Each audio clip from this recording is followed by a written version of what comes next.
ಇವತ್ತೊಂದು ಊರಿನ ಇರೋಲ್ ತಂದೇವೆ ನಾವು ನೋಡಿ. ಈ ರೀತಿ ಉಂಟು ಊರಿದ್ದು. ರೋಡ್ ಸೈಡ್ ಎಲ್ಲ ಮಾರ್ತಾ ಉಂಟು ನೋಡಿ, ಅದೇ ರೀತಿ ಉಂಟು. ಇದು ಊರಿದ್ದು ಮಾತ್ರ. ಇದನ್ನೆಲ್ಲ ತುಂಡು ಮಾಡ್ತಂದ ನೋಡಿ. ಇಲ್ಲಿಂದೆಲ್ಲ ಸಿಪ್ಪೆ ತೆಗೆದು ನೋಡಿ ಈ ರೀತಿ ಇರ್ತದೆ. ಇದನ್ನು ಸಿಪ್ಪೆ ತೆಗಿಬೇಕು ಈ ರೀತಿ. ಈ ರೀತಿ ತೆಗೆದು ಇಲ್ಲಿಂದ ತುಂಡು ಮಾಡಿ ತಂದದ್ದು. ಈ ಈರುಳ್ಳಿ 3 ಕಣ್ಣು ಉಂಟು ನೋಡಿ. ಇಲ್ಲಿ ಒಂದು, ಇಲ್ಲಿ ಒಂದು, ಇಲ್ಲೊಂದು. ಮತ್ತೆ ಕೆಲವೊಂದಲ್ಲಿ 2 ಕಣ್ಣು ಇರುತ್ತೆ. ಒಂದು ಕಣ್ಣಿಗೆ 10 ರೂಪಾಯಿ ಕೊಡ್ಬೇಕು ನಾವು ತರೋದಿದ್ರೆ. ಇಷ್ಟಕ್ಕೆ 10 ರೂಪಾಯಿ ಕೊಡ್ಬೇಕು. 3 ಕಣ್ಣಿದ್ರೆ 30 ರೂಪಾಯಿ ಆಗ್ತದೆ.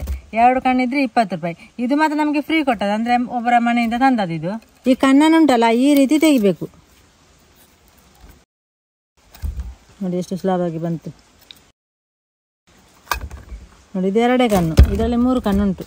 ಎಲ್ಲ ತೆಗೆದು ಚಿಕ್ಕ ಚಿಕ್ಕ ತುಂಡು ಮಾಡಿದ್ದಾರೆ. ಇದರ ಮೇಲಿದ್ದು ಸಿಪ್ಪೆ ತೆಗಿಬೇಕು ನೋಡಿ. ಈ ರೀತಿ ಉಂಟು. ಮತ್ತೆ ನೀವು ಜಾಸ್ತಿ ಬೆಳೆದದ್ದು ತಗೊಳ್ಬೇಡಿ. ಬೆಳೆದದ್ದು ತಗೊಂಡ್ರೆ ಉಂಟಲ್ಲ ಗಟ್ಟಿ ಉಂಟು ನೋಡಿ. ಇಲ್ಲಿ ಇದು ಗಟ್ಟಿ ನೋಡಿ. ಒಂದು ಬೆಳೆದದ್ದು ಇತ್ತು, ಜಾಸ್ತಿ ಗಟ್ಟಿ ಉಂಟು ನೋಡಿ. ಇಲ್ಲಿ ಇದು ಕಸ್ಕಸ್ ನೋಡಿ. ಸ್ವಲ್ಪ ನೀರು ಹಾಕಿಟ್ಟಿದೆ ನೋಡಿ. ಈ ರೀತಿ ಆಯ್ತು. ಒಂದೊಂದು ಗ್ಲಾಸ್ಗೆ ಸ್ವಲ್ಪ ಸ್ವಲ್ಪ ಹಾಕುವ. ಇದನ್ನು ಕೂಡ ಸ್ವಲ್ಪ ಹಾಕುವ.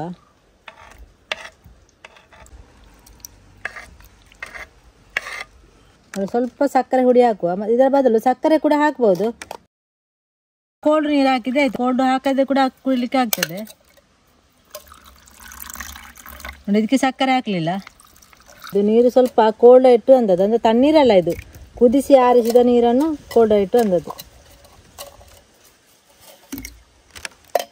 ನಮ್ಮದು ಜ್ಯೂಸ್ ರೆಡಿ ಆಯ್ತು. ಬೇಗ ಆಗ್ತದೆ. ಯಾರು ಬಂದರೆ ಕೂಡ ಈ ಜ್ಯೂಸನ್ನು ಕೊಡ್ಬೋದು ನಿಮಗೆ. ಮತ್ತು ಈರುಳ್ಳಿ ಉಂಟಲ್ಲ ಅದನ್ನು ಗ್ರೈಂಡ್ ಮಾಡಿ ಕೂಡ ಮಾಡಲಿಕ್ಕೆ ಆಗ್ತದೆ. ಸ್ವಲ್ಪ ಗ್ರೈಂಡ್ ಮಾಡಿ ಹಾಕೋದು.